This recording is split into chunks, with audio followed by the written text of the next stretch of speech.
Today, I'm setting up something a little different. This is my experimental metal raised bed, and I'm getting it ready to grow one of Florida's toughest crops, Seminole pumpkins. Let's see if this setup can handle it.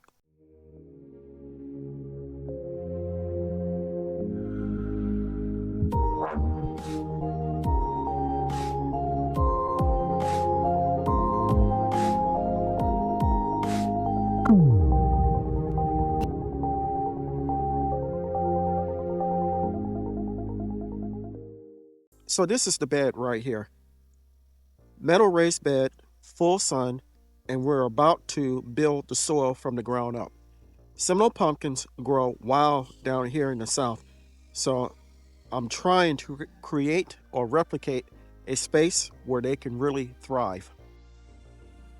So the first thing I did in this bed was layer some cardboard in the bottom of it.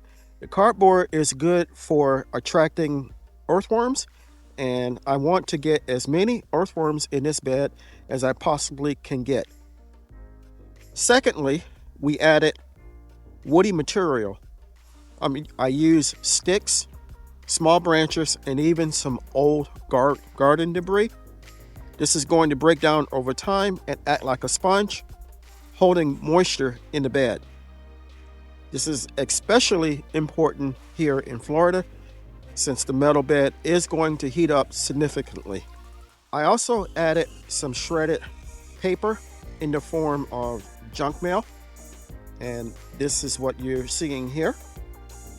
Now we're going to go ahead and add some organic matter in the form of grass clippings and leaves.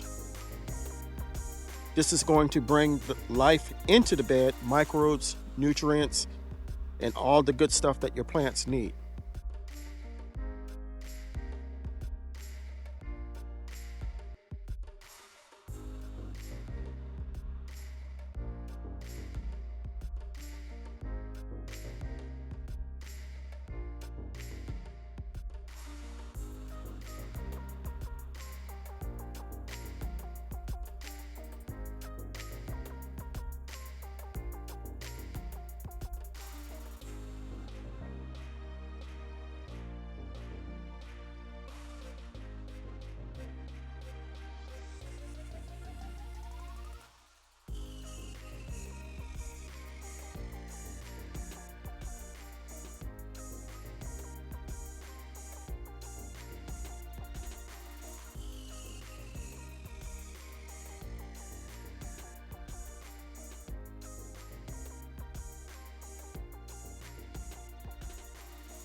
We have the organic matter in. Now I'm going to add some store-bought soil.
This bed is now ready to be used.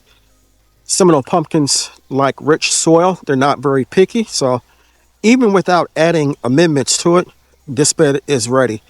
But we are going to add some amendments to it in the form of blood meal, bone meal, and rabbit manure.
Now we're going to water everything in very well.